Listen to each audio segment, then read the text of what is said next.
Is Robert Pattinson's mustache the most masculine thing you've ever seen? It's possible. Let's find out. We're going to explore the 2019 film The Lighthouse in this week's Analytical Filmmaking Analysis of the Week.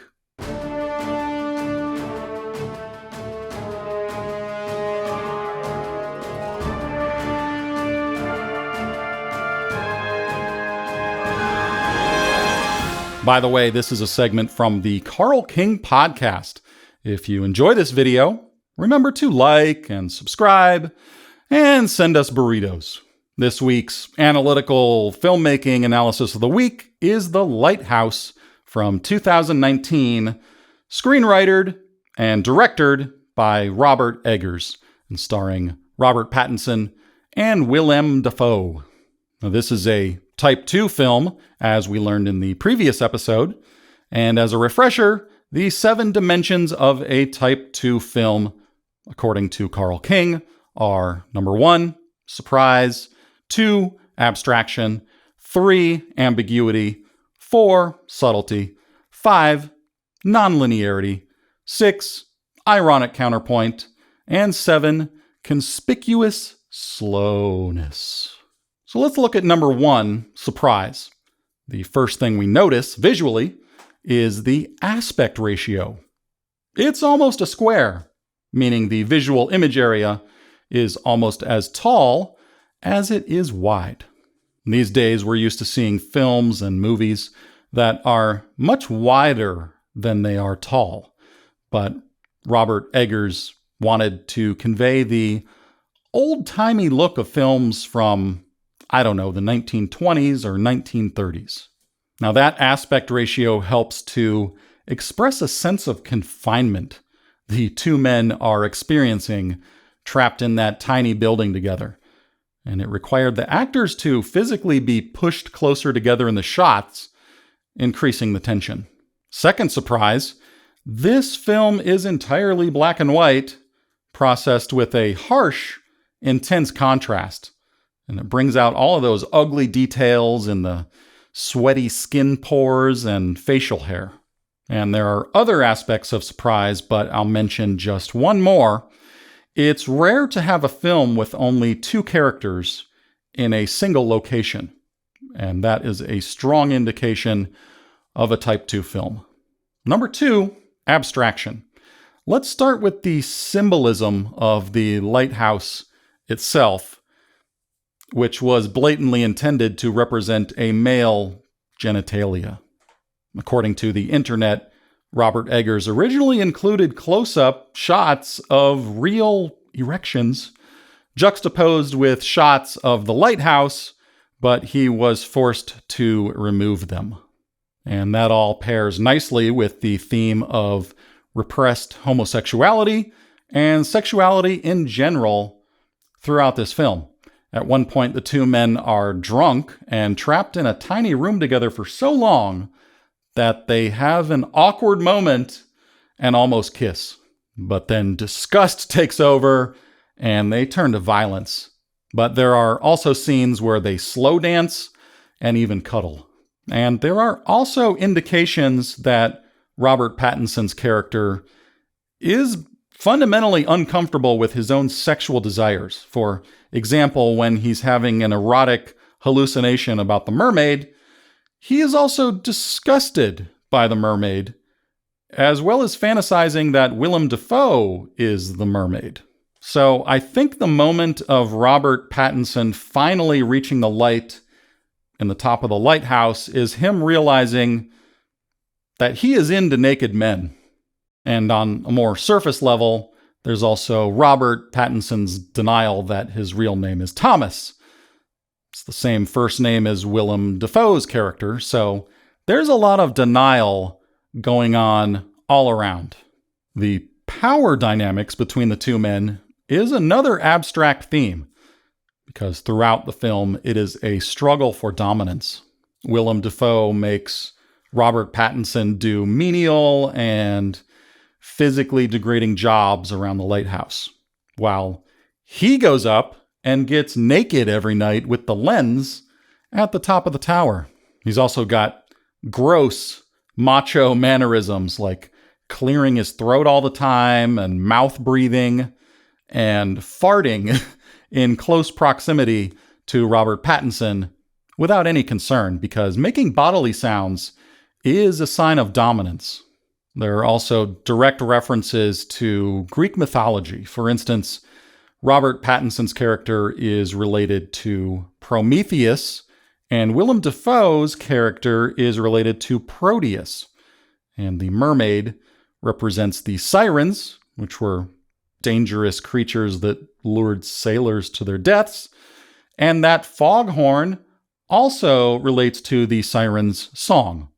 And somehow the seagulls represent dead sailors. And in a heavily surreal moment at about 1 hour, 17 minutes, 40 seconds, there is a shot where a totally naked Willem Dafoe blasts light rays out of his eyes at Robert Pattinson. And that is actually a direct reference to a 1904 painting called Hypnosis by German artist Sascha Schneider. Number 3, ambiguity. This film contains supernatural elements, and if you're not careful, you might be unsure what type of movie you're actually watching here, because at times it might seem like you're watching a fantasy story. For instance, is the mermaid real? Are the seagulls actually dead sailors? Is Willem Dafoe able to actually transform into a tentacled sea monster? Does the lens at the top of the lighthouse have some sort of magical powers, or are these simply hallucinations? What is really going on?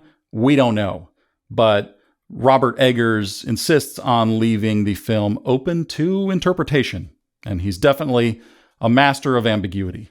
Number 4, let's look at the dimension of subtlety, particularly in the realm of acting. In Type 2 films, the characters don't often just come out and say exactly what they're thinking. The actors are required to convey their thoughts through micro-expressions and long pauses. So through much of this film, we're just watching them thinking and slowly losing their minds. But we also get scenes of the actors going big with explosions of anger and screaming, accompanied by over-the-top dissonant score. Setting up the long dramatic arc with increasing stored-up tension is an investment in those future moments. And those subtle scenes make the more outrageous scenes more acceptable to us. Number 5, nonlinearity. And I use the term nonlinearity both in terms of the story's structure as well as the leaps of understanding that the audience is expected to fill in on their own. So even though the story's events do flow in a traditional sequence from past to present, they are interrupted by dream sequences, hallucinations, and flashbacks. And regarding leaps of understanding, there is a subtle use of unreliable narrators. And that's when the abstract person who is telling us the story, that sort of invisible god behind the camera lens, might actually be lying. As the story progresses, we see signs that Willem Dafoe might be gaslighting Robert Pattinson. At one point, he tells him, they've actually been stranded there for weeks and running out of food. So is the story's perspective shifting between characters so that we are seeing multiple versions of reality? It makes us wonder, can we trust what we're being shown? Instead of treating us as passive viewers, Robert Eggers is engaging us and turning us all into detectives. And number 6, ironic counterpoint, there's a scene towards the end of the film where Robert Pattinson finally beats the crap out of Willem Dafoe and achieves dominance. And he makes him bark like a dog, leads him outside to a hole, throws him in, and slowly buries him alive. So there's a long, continuous shot pushing in of Willem Dafoe getting dirt shoveled onto his face as he recites a poetic monologue. So for over a full minute, he's getting dirt in his eyes and nose and mouth, and he's even chewing on it as he says, "Oh, what protean forms swim up from men's minds and melt in hot Promethean plunder, scorching eyes with divine shames and horror and casting them down to Davy Jones. The others still blinded, yet in it see all the divine graces, and to fiddler's green scent, where no man is suffered to want or toil, but is ancient, mutable, and unchanging as the she who girdles round the globe. Them's truth, and you'll be punished."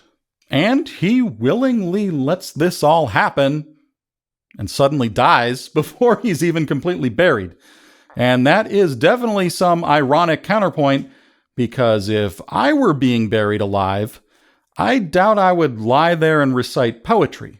Then again, I don't know any poetry. And number 7, conspicuous slowness.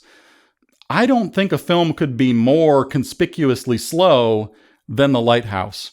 The first 7 minutes of the film are the two men arriving to a remote island by ship, and it seems they are relieving the previous 2 lighthouse men who were stationed there. And there is a 20-second shot of them seeming to stand there staring directly into the camera. And it made me think of Wes Anderson, almost as if the characters are posing for a portrait. But the following shot shows the ship heading back out to sea and disappearing into the fog. So in film language, we would think that's what they were actually staring at instead of the camera. Although the staring was so striking and bizarre, the 2 shots didn't seem to really belong together. Now, as I've said before, 7 minutes in film years is a long time. So during that initial 7 minutes of the film, nothing amazing or even very interesting happens. There's no action-filled teaser here. It's just the 2 men carrying their stuff inside and looking around and just kind of making themselves at home. The foghorn sounds repeatedly in the background, and it is an awful synthetic sound.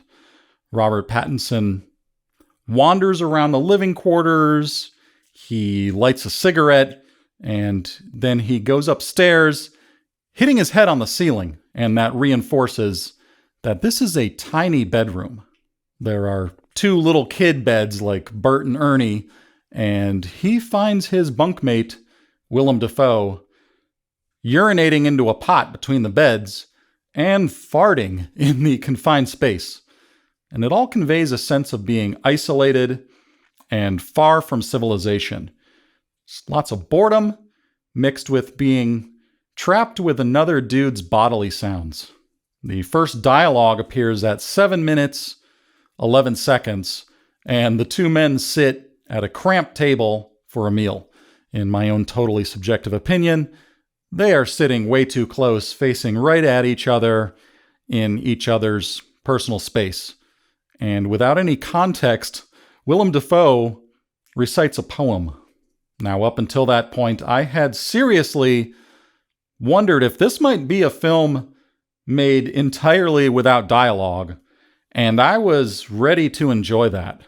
Anyway, after all of this, therefore, because of all of this, I am now ready to answer the most important question of all time.